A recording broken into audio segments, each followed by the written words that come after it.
Sean Chandler here, and I'm joined by Griffin Schiller of Filmspeak, and we're going to start a series where we're going to hear his story and learn about how he grew his YouTube channel, and hopefully share his advice on how to grow your YouTube channel. It's great to be here in person, being able to talk about this. Yeah. It's just fun to, we talk on the phone regularly, text all the time, but to be in person and have an organic conversation and now be able to talk with you about YouTube.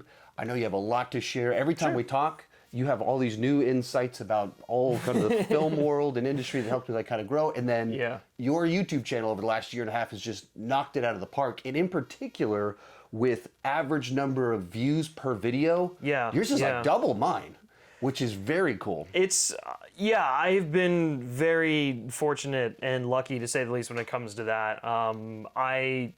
I'm still trying to wrap my head around it. I mean, I kind of understand why it is the way it is, but also it's still one of those things where it's like, wow, I'm like, like you said, like doubling my subscriber count and views sometimes, and it's like my floor for like what I thought my average views were has like completely gone up. So this is even right before we started talking about how your latest video is tanking, and it's like, oh, it only has 20,000 views in the first 10. We're like, wait a minute, that's actually a really good number. That's a great number. And how short of a time ago that would have been like, man, amazing, I'm killing it. 20,000 would have been great, like, you know, like 2 years ago or something like that. Now I'm just like, And that's exactly why I wanted to interview you.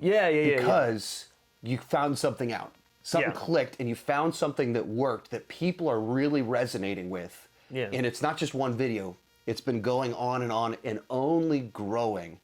And so much so that we even, like, you know, back in March, had this 3 set of videos that just, each one just teeing off, knocking that out of the park. And that's what we want to get to. But before we get to where we are today, let's kind of go through that whole journey of when did you start kind of falling in love with movies, and then that transition into discovering online film criticism, punditry, all that fun stuff. What's your story? Yeah, I mean, you know, like many of us, like I grew up, you know, watching movies, being a big fan of films. I grew up on the Star Wars movies. You know, that was really my first like foray into like blockbusters and whatnot, specifically with like The Phantom Menace. That's like one of the more memorable viewings that I had, just with like Darth Maul, and like my uncle was a big Star Wars fan, and so just like showing me that film. And then I don't know, I guess from there, like it wasn't necessarily something that I inherently like thought of, like, oh, I really love movies, but I just kind of like naturally was gravitating towards stuff. Like every like Saturday morning I was watching like Indiana Jones or like Revenge of the Sith, or like all of these other movies on like that I'd seen a million times on DVD. You know, just like throwing them in and like watching them, or just finding stuff because I just enjoyed storytelling in that art form so much. And so I think it was just one of those things where it's like, as I got older, I kind of like started to like realize that like, oh, there's a reason why I'm kind of like drawn to this. Like I enjoy storytelling, screenwriting, directing, like what you can do in a visual medium to tell a story. Because I was never a big like book reader or anything like that. I mean, there were a few books that I kind of like grabbed, that I like read and was able to sit down to. I barely know how to read. Well, same. But you know, and so so I mean, it's just, they've always been a part of my life. My family, we love films so much. We love talking about it and breaking it down, and you know, jellyfish and all that kind of stuff. But it's always I don't know. It's just something that has just inherently been like a part of my life, and like a couple of, you know, big memorable moments for me going to go see like Peter Jackson's King Kong in 2005. That was a very memorable experience. I saw that with my dad, and then Batman Begins I saw with my dad, and that was also a memorable experience. You know, Christopher Nolan's entire Dark Knight trilogy was just very formative for me, and then funnily enough, seeing Inception with my dad was massively like influential. That movie just like blew my mind as to like what film could be. And but also like I grew up in it's so weird because like I just like saying this stuff right now, I am constantly talking to my mom about like film and entertainment and stuff like that, and we have a very, you know, common ground there when it comes to that. But the more memorable movie-going experiences were when I went to go see stuff with my dad, and now I'm just like processing that, and I'm like, I wonder if that's because like I never went to go see stuff with him, so it's like those are the ones that kind of stick out, and those films in particular were just like so impactful for me. But it's just a weird side note on that. I had the thought recently, I don't recall ever going to a theater with my dad before. Because he was a smoker and just was like, well, I can't smoke for 2 hours, so I can't go to the movies. I can't smoke in a theater. And so I don't remember ever going to the movies with my dad. But two of my earliest memories are watching Star Trek 4 and Top Gun with my dad. And it's like that, just those weird things about your childhood and the family, which family members. I went to tons of movies with my mom. Right. That's still a thing that we do. Even new Top Gun came out. And texted my wife, like, is my mom going to go see? And she's like, no, she's got plans with her sister, so we can't take her. But that was literally my thought. I see movies with her all the time. Nicolas Cage, the movie last month. Saw it with my mom. But my dad. I know it's interesting how that kind of how that kind of works out. But yeah, then even at home, like my parents are big into like classic movies. Like my mom loves Alfred Hitchcock, so I have like an appreciation for that sort of thing. My dad was a big like war movie and Western fan. Like he loves the Clint Eastwood Westerns and like, you know, stuff like The Longest Day or The Great Escape and whatnot. And so like films like that was stuff that I was watching from a pretty young age, like at home. And they were, you know, always showing me like new things that to me that I had never seen, but like movies that had been around for like decades and whatnot. So I feel like growing up I just had a very well-rounded like appreciation of film as an art form. Like we loved Star Wars, we'd go see that stuff and whatnot, but then when we were at home we throw on like TCM and like throw on like Rear Window or you know the Man with the No Name trilogy or something like that. And so that kind of stuff stuck with me too. And funnily enough, I feel like because I liked watching those older movies, like movies in the 60s or 50s or 70s and stuff like that, and like the Bond films kind of like gave me everything that I kind of liked about like a Hitchcock movie, but there was like action in it, there was like a cool protagonist, there was like layers to this. I like gravitated more towards like Bond films and which is also a massive part of my life as well. So And what's that transition from love movies to starting that maybe I should talk about movies? Did you like study that in college? Was it just something on your own, separate from what you were studying? Yeah, when it came to like talking about movies on the internet, I mean, that was something kind of unexpected that I didn't necessarily think I was going to be doing, because I wanted to do filmmaking, because I was, you know, when you're young, you don't really realize all these like weird niches of just like entertainment that you can go into. And so for me, I was like, oh, I want to be a director. I want to go to film school and I want to like go make movies or whatever, not really understanding what all goes into making movies. And so like that was my goal for a while, even though I was going to school for computer graphics. Mainly just like because my parents were like, oh, you should get like a foothold into the industry some way other than like directing, because like just a film degree doesn't, you know, whatever. Right. But I wound up, you know, still making movies in college and stuff like that. And then I think it was just because I watched a lot of, you know, like stuff that we all watched, like AMC Movie Talk, Lighter Movie Talk, John Campea, a bunch of these other like schmoes, Chris Stuckman, Jeremy Johns. We watch a bunch of these YouTubers, and like, again, weird thing, I just like would go on YouTube and just find myself like watching these guys for like for long stretches and just like, because I was like, I'd never seen stuff like that before. I'd never seen people talking about movies on the internet before. And when I discovered that was like a thing, I would just watch it a lot. And then I think there came a point where I was like, well, this seems like kind of fun. Like I kind of like, we can do this. And so myself, the Jellyfish, my friends decided to start a YouTube channel, because I mean that was something that I did with my friends in general, was just talk about movies. And so we all decided to start a YouTube channel called Men versus Movies, and we just basically from there you know, put out movie reviews, like movie talk style podcasts and a whole bunch of stuff. I mean, that was really where I took the plunge into this whole thing, and that was in 2015 when the first Ant-Man movie came out. That was like our first video, was our review of Ant-Man. So yeah, and that was kind of how I got started in that space. Yeah. So and you had some website along with it with writing and right. Well, the website part came later. The website was something that like because not everyone that I was working with could be on camera, we were like, oh, well, maybe we should have like a written component to it. Like kind of like building like an outlet sort of thing without like fully committing to building like an outlet. Like my passion was never like writing stuff, but it was definitely like more of the YouTube side of things, because that's just where most of my like experience just doing random stuff is, and like video editing, videography or whatever. And so, yeah, I naturally gravitated more towards YouTube, but like my friend Nick, who I was one of the key guys that I started doing YouTube with, he necessarily couldn't be on camera all the time because he was in like a sciencey medical field in college. We started this when we were in college. He would be like, yeah, but I can like write stuff on the site. And so like it was just like another cool outlet to be able to, talk about stuff that maybe we weren't talking about on camera, and it was a little like more relaxed, less formal.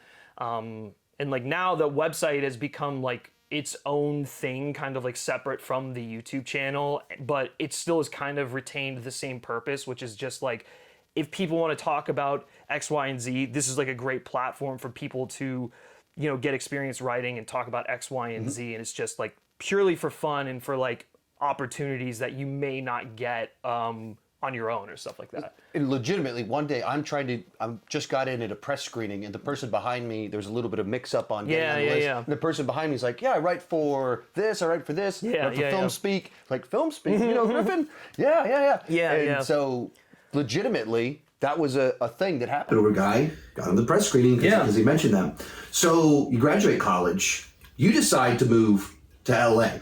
And really go all in on this. And you called me one day, like we had a long conversation. I talked through the whole thing. And then you went for it, which is like that exciting adventure. You're still here, and so many cool things have come from that. So what was that decision like? I mean, like that was like what, like 4 or 5 years ago, which actually it feels like way longer, but I don't know. I mean, like I had friends who were already out here who were looking for a roommate, so that provided me with the opportunity to move out here.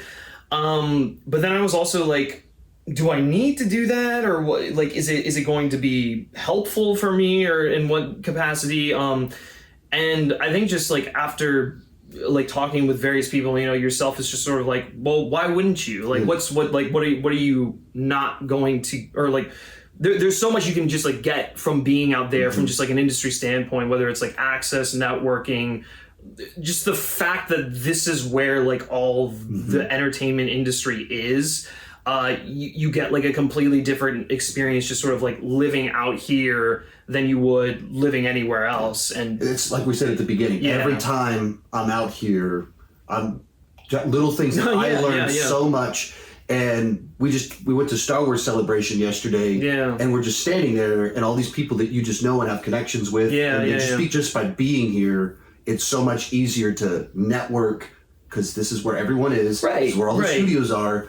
And if you're like me in Central Texas, it's like one other YouTuber. And and the other thing is like, when it comes to just like getting access to stuff, like you have to go through like a middle person in order to get access to stuff, usually through like an ally, was it ally or something like that. I go directly through studio reps because I live here, and like, if you go through Ally, this is maybe like a little too inside baseball, but it's like if you go through like a company like Ally, which is basically they take in requests for screenings and stuff like that. They have their own press list, and then they send that out to the studios, I guess, and then that gets approved or whatever.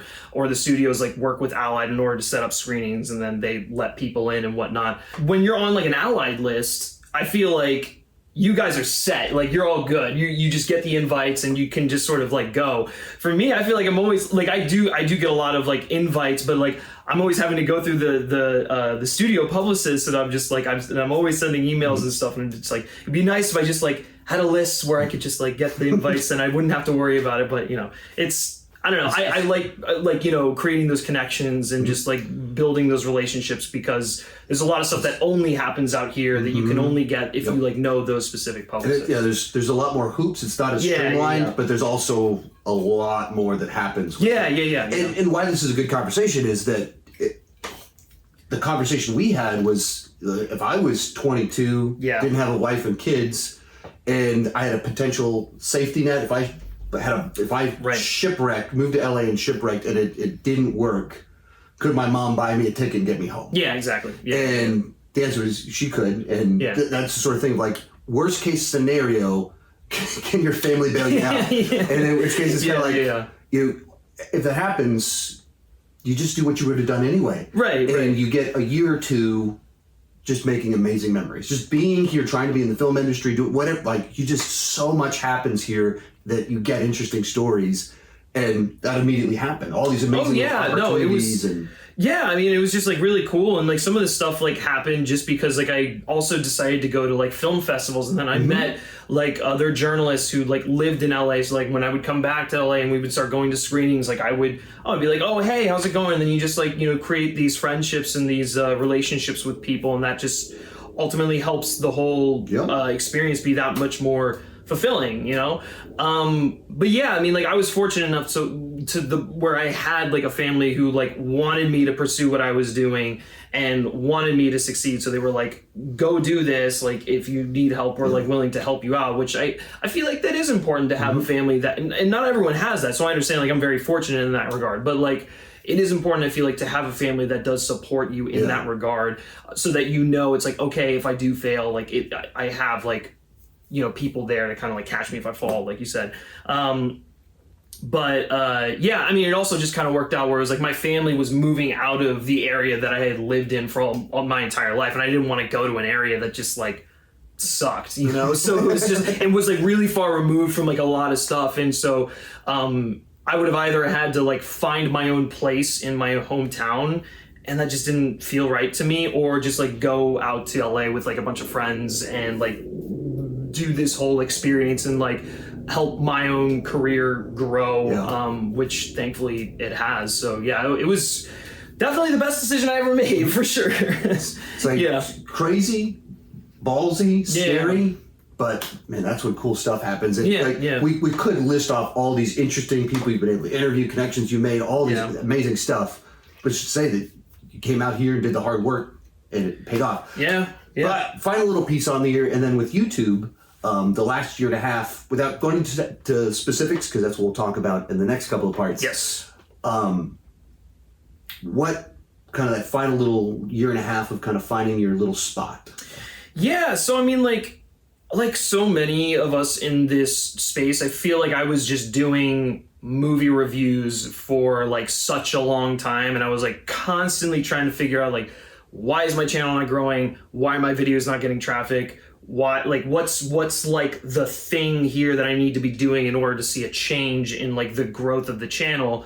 And I think ultimately it just sort of comes down to the fact that like everyone and their mom is doing movie reviews. You can go like type in whatever film you're interested in, movie review, and you're gonna get like so many hits from from channels ranging from 100 subscribers to like 1 million subscribers. So it's like there are so many people, and it's just kind of all over the place. That's really hard for people that are just doing movie reviews to like stick out, get traction. Because it's not just people reviewing movies. Random people they'll do a vlog, and then the movie that ties to whatever they're due comes out, and they review it too. So there's so many people doing it. So many people drop 3 reviews and they drop out. So there's just so much competition in that thing of just talking movies. Right. And so like immediately you kind of have to figure out what sets me apart from other people. How do I approach reviewing films that's in a way that's like different from you know, Chris Stuckman or whoever. Is that still good? Did it die? Oh no. Well, at least that's still going, so. Yeah, that's fine. Oops! You know, everyone is basically kind of like chasing the same, or not chasing the same, but they're doing like in iteration of Jeremy Jahns, Chris Stuckman, or whoever. These guys who have been around for years. And the question arises, you know, why would I go watch your video when I can go watch these guys' video? And I've been watching these guys for years, and I trust them and I know them, so like I'm going to go watch their video, and maybe I will watch your video if like that video that I just watched doesn't give me exactly what I was looking for. So like people have their critics that they naturally just sort of like gravitate towards. So it's just inherently harder to do to stand out on top of it just being like an incredibly saturated market. So you have to figure out ways to package your opinions, which is essentially like a movie review is your opinion on a film. Find ways to package that into a piece of content that someone may have never seen before, or you know, it's not like I'm doing anything like novel here. I'm doing video essays. Like video essays have been online for forever. You know, like Nerdwriter has been around for God knows how long. But the difference is like when you're doing these editorial type content, you're not necessarily constricted to the traditional format of a movie review. And so like I can do interesting things with the edits. I can say these big declarative statements that are like might be slightly hyperbolic, but like ultimately is how I feel about a certain thing. And I don't also have to just do a movie review. Like this Joker video right there, that was a video I did that was just because like I saw a clip from the Batman and I was like, I really don't like this, so let me just do an editorial piece on it. And I think in general, like not just on YouTube, but in the written space as well, the stuff people really gravitate towards are not like movie reviews. Like anyone can look up and see like, oh, this person liked this movie, or they didn't like this movie, or this person gave this movie this grade or this grade. People are interested in like think pieces on stuff because that requires like analytical thought that you're putting into something. And that's sort of like, even from the beginning, this is just sort of how I like approach films. Like I want to like dig into it. I want to like talk about the writing, talk about the characters, talk about the themes, talk about the filmmaking if it's pertinent to what I'm discussing, which is another thing to keep in mind. If it's not pertinent to what you're talking about, to the thesis of your video, don't talk about it. It's just excess. You don't need it in there. And so like, because that's sort of how I always approach film criticism, I was like, okay, well, I can turn that into like its own sort of like editorialized video, which is kind of a movie review, but like, because I discuss spoilers in all of my videos and I'm not giving these like vague generalizations, it's able to like come across as an analysis more than it is like a, you know, I liked this because like this actor was great, which is really like that's you see a lot of that out there, and like it's not saying anything. Yeah, it's like okay, cool, like that doesn't give me anything. And I think the reason my videos have resonated with a lot of people since this shift into video essay territory is because I'm like actually putting thought and like whatnot into like the movies that are being made. Like even something like Morbius, which is a video I have on here, I like spend time talking about what I didn't like about it, what could have gone better, just like why, you know, like it's just not blanket statements, for lack of a better phrase. So I think that was the thing. I found a way to package my opinions into a piece of content that was entertaining, delivering value, and is more than just, I like this movie, you should go check it out. It really gets people to think and offering value in the process. Right. And the barrier to entry to do a 45-minute, 30-minute long video essay where you have a thesis, you've researched it, that's so much higher than I'm just going to hit record and say my thoughts. It was good because it was fun. Oh, yeah. And it was exciting. But we'll go to the specifics on all of this and what changed, what grew, their thought process in our next part of this video. Thank you so much for sharing your story. Be sure to come back next time where we're going to dive into exactly why these videos cut through, connected with a lot of people, and why your average views per video has gone way up. Subscribers exploded. Congratulations on that. Thank you. And come back next time.